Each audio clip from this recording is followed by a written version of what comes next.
In today's video, I'm going to do two things. I'm going to prove to you that what I said about getting Nix to spot lobbies is 100% true, and I'm going to be pitching a fit about the current state of Call of Duty and the effects that we're all suffering on a video that begins right now.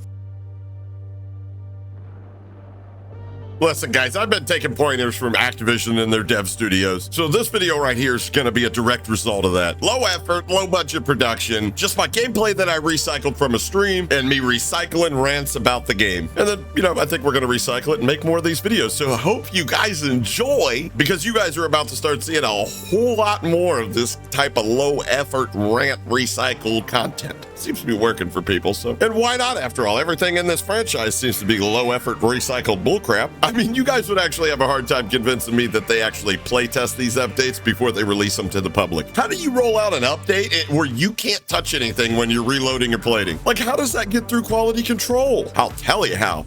There is no quality control. I mean, we're already past the whole, like, hey, how about maybe they reverted it back to the old way to give casuals a chance. No. There's no reversion. You can't move. You accidentally set your controller down, go grab a snack, because the reload animation takes like 5 fucking Sundays, and you bump a button. Oh my God. Well, guess what?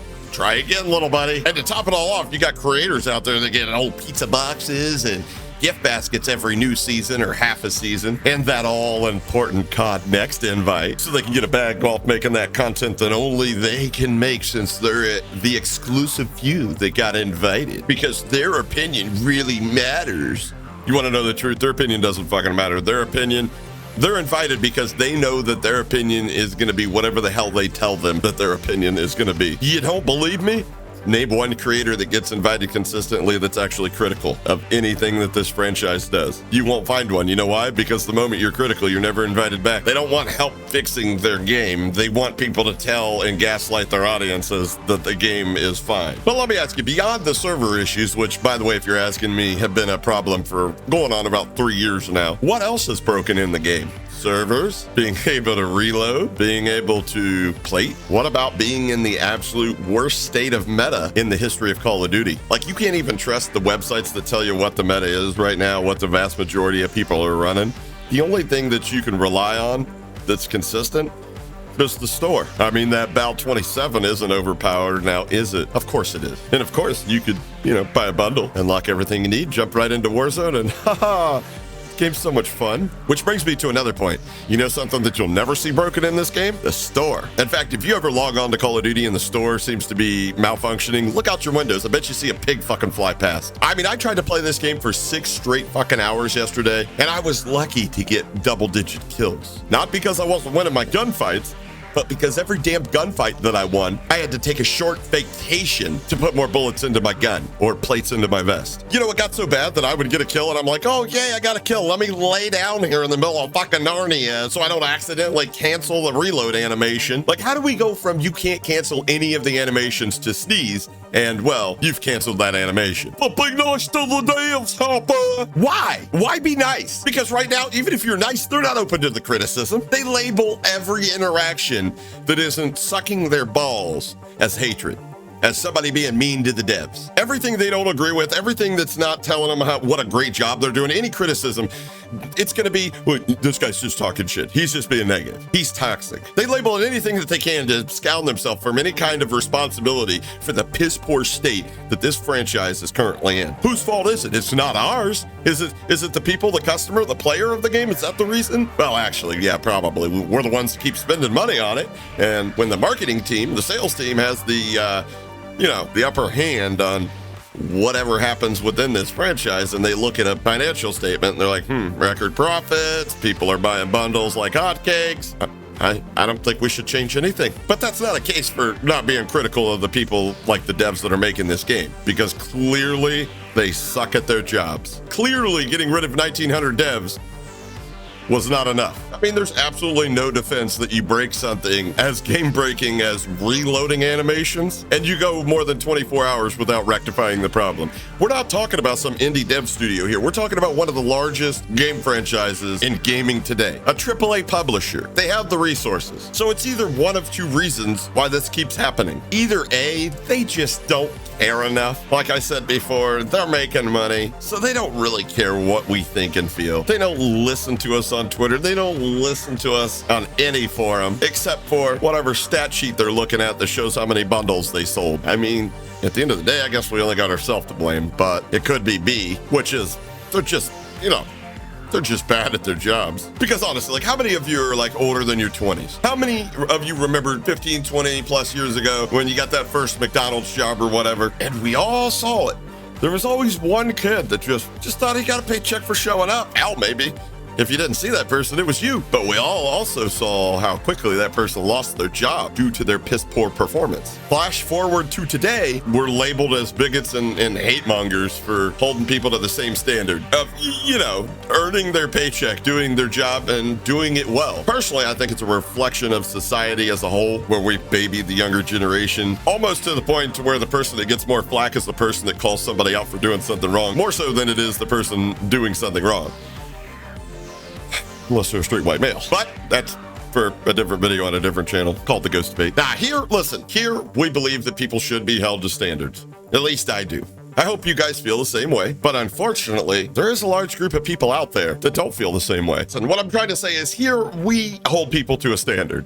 If you don't think I'm doing a good job, I trust and believe, and I really hope that you don't watch my content. That's not an invitation to go fuck yourself or anything like that. What I'm saying is if I don't do a good job, I can't expect the rewards from the results of doing a good job. Much like the creators over there on Twitter that want us to kiss the devs' ass for the piss poor job that they're doing. Like, no. And it's not like we're critical because it's a brand or anything like that. We're critical because at the end of the day, people like myself and many of you probably listening to this, we still love the Call of Duty franchise. We were there at the very inception. We were there when not everybody was a COD player. In fact, the Halo players vastly outnumbered us. At the end of the day, we're critical because we want to see the best out of this franchise. And we can't stand the fact that people don't value it as much as us. But really, the one thing that I'm lost as is why is there a subsection of people on mainly Twitter that try to make people feel bad for complaining about the substandard job that the devs are currently doing? I mean, you do a substandard job, you're going to get a substandard response from your customers. Again, personally, I think it has to do with more of like a societal problem overall. You know, like people being bad at something, but still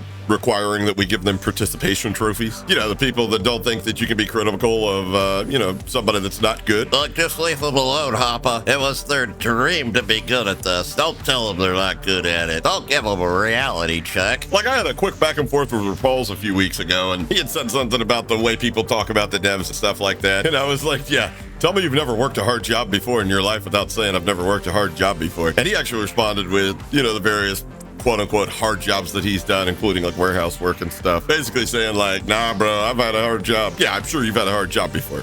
But what I responded to him with was, and how many of these hard jobs have you had that you turned in a piss poor performance and got to keep them? Like, how long is Burger King gonna keep you flipping burgers if every time you flip the burger it lands on the floor? And yes, I know Burger King uses charbroilers so they don't really flip their burgers, but that's not the point. The point is, if you suck at your job, we need to normalize letting you know that you suck at your job. That's not me saying you gotta be mean about it, but if you've got a knack for making things coy and funny, who am I to fault you?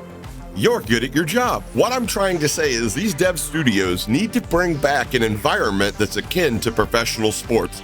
If you're not performing, you're not playing. If you're not playing, you're not getting paid. The best athletes make the most money, and not every athlete makes the cut. And after all, a company with the resources like Activision should have the best dev studios available. The best dev studios money can buy. And those that didn't make the cut go work for 343 or something. But instead, most of the younger people in society would like to normalize being bad at your job, still getting rewarded like you were good at it. I don't agree with that. I don't agree with not criticizing people bad at their jobs. Personally, I would guess, if I had to guess what the issue is here, I would say lack of effort. And I mean, that's just my perception. I mean, the reality may be something completely different. I'm just saying, I've seen too many of these TikToks and YouTube shorts, the day in the life of an insert tech company worker, where they do about 30 to 45 minutes of real work a day, and probably double that sipping on boba tea, eating kale salad at the company cafe. By the way, if you eat kale salad and drink boba tea, you're a communist. What I'm trying to say, and namely to the bigger creators out there, is stop trying to dictate how people think and feel. Because an overwhelming portion of this community feels like the game is in one of the worst states that it's ever seen before. And a lot of people think that it is going to lead to the demise of the entire franchise, which personally, full disclosure, I don't think this is the start or middle or end of the whole Call of Duty thing. Call of Duty's dying. No, I honestly don't think that. But I do feel like slowly but surely, the peaks and valleys are getting lower and lower, and we're losing more and more players, especially in the casual department. The 9-to-5ers, as a lot of the TikTokers like to call them. The less opportunity for new and creative things to be introduced to the game that we all love. Which, by the way, if they would start doing and break the game, I wouldn't have a problem with. But we're literally breaking things like reload animations over what? Stuff that used to be in the game? That's why I say you're bad at your job. We don't get anything new. It's not like, well, we tried this new thing and we fucked up. I mean, hey, you know, it happens. But you guys are literally like reintroducing stuff that you've done before. It's supposed to get easier the more you do it, right? Like, what are you giving us that's new in this last update? Nothing. On the multiplayer side, you're retexturing and reskinning, whatever you want to call it, maps that we've already had before. And on the Warzone side, what'd you give a specialist bonus?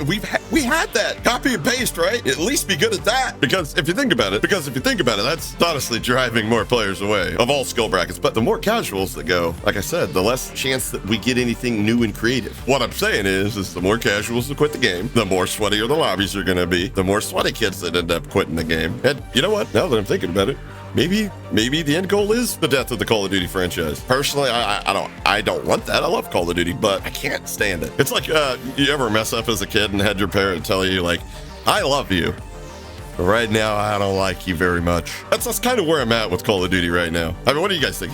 Are we almost there yet? Are we almost to the end yet? Do you guys see any kind of ray of sunshine in this whole thing? Am I an absolute knobhead, as our UK viewers would call me, for insinuating anything's wrong with the Call of Duty franchise? Do you guys even experience the things that I've referenced in today's video? And did you like the video? Because if you did, you can hit the like button for me. It helps the channel out immensely. And if you're new around here, found anything enjoyable, learned anything, want to see more content just like this, subscribe. Turn on the notification bells. YouTube's never going to let you miss when I upload new content just like this here, or when I go live. And mainly complain, but I try to do it in a comedic way sometimes. So sometimes I just get beside myself and want to punch my monitor, but then realize that those are expensive and not all of us can afford new monitors in Biden's economy. Anyways, I'll see you guys for a later live stream this evening.